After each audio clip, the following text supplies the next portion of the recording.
Friday night date night. Never too old for it, even if all you do is sit on the sofa and watch a game. Number 3, Laramie at number 4, Natrona in a matchup of unbeaten teams. First quarter, Laramie wearing the maroon, down 4-0 early. Sam Feldman is wide open underneath the hoop, and he took care of that 0 on the scoreboard, and his team was down 4-2. Natrona responded with some defense. Sam Hainline and Nathan Piper both stand at 6'6", and Hainline got faced by the Pied Piper. That would force the Plainsmen to come up with a new game plan. Eventually they did, and it paid off for a while. Abel Castle spots up for 3, and he's got nothing but net, and it was a beauty. That was part of an 11-zip run to put the visitors up 11-4. NC would try to get it together before things got out of hand. Rhett Bratton is in the corner, causing trouble.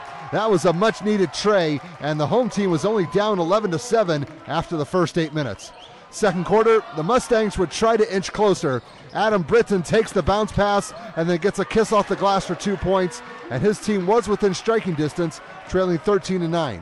But the Plainsmen would open up some breathing room. Tyler Luce is going around the defense, gets the bump and the bucket. The senior led all scores in this contest with 24 points, and the score is now 15-9. Moving on, Luce was thinking about it again, but this time the road was closed, so he'd take it outside and give it to Feldman, who's letting it fly, and he connects for 3. 20 points for the other senior, and the visitors have the score doubled up. They're winning 18-9. They would press on. Cassis drives, draws the defense in, kicks it out to a wide open Luce, who's going to get loose on this 3-ball. Laramie was starting to prove that they were for real and now have a 21-11 advantage. And if you give them a fast break opportunity, they'll take it. Drew Berman's taken off the other way. Yes, that's Tom Berman's kid, the AD at the University of Wyoming. The visitors are enjoying their biggest lead of the game. The scoreboard reads 23-11. The Mustangs needed to get their offense going sooner, else they were going to be in trouble. Bratton's going to answer the call with this 3-ball in the side pocket. It will do for now, but there's more work to be done as Natrona was down 23-14 going into halftime. Third quarter, the Mustangs got on their high horse and got going. Chandler Meeboer had his toes on the line, so this is going to go down as a really long 2, but it got his team closer, down 23-18. Then the Piper was playing a different tune, this time on offense. Cans the 12-foot jumper. He chipped in with 11, and now it's a 23-20 contest. They still needed 3 more, and they would get it the old-fashioned way. Piper is surrounded, but he still managed to get the shot up, got the bucket, and one more. That would cap off a 12-zip run, and we have ourselves a tie game again. It's 23-all. But Laramie would regroup and reclaim the momentum. Nice behind-the-back pass from Luce to Cassis, and that was worth 3 points. Rather sneaky, but it worked, and the visitors go back up 28-23. Then it was time to spread the love around a bit. Luce was feeling it on this long bomb, and he'll ring one up. The Plainsmen were building on another lead. It's now 33-27. They had some defense as well, and it came with a transition game. Luce picks a pocket, and he's taken off the other way. Keith the change. He'll take the 2.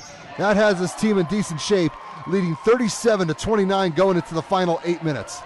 Fourth quarter, the home team would work on another comeback.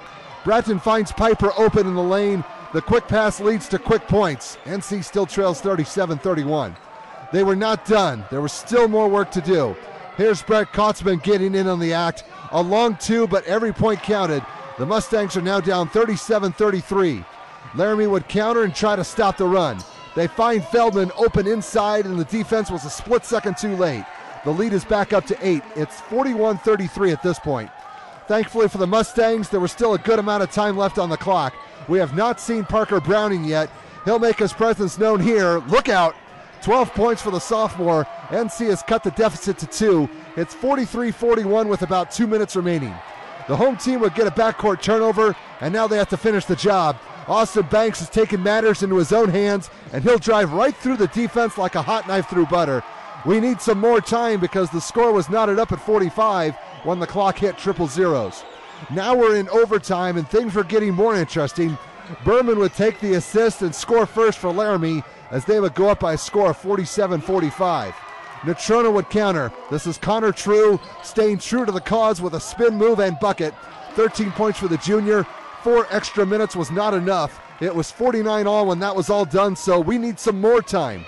In the second extra period, the Plainsmen were finding ways to work the ball inside.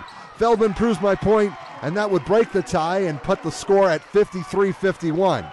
Back comes NC. True made his move late in the game, but he came through and his team needed it. Things are tied up again at 53. But then Natrona would break down and lose their composure. A technical foul called for arguing a call. And for the visitors, all they had to do was make the free throws, and they made most of them. The opposition was unable to regroup, and Laramie would get out of the Orange Dungeon with a 67-59 double overtime win to remain undefeated.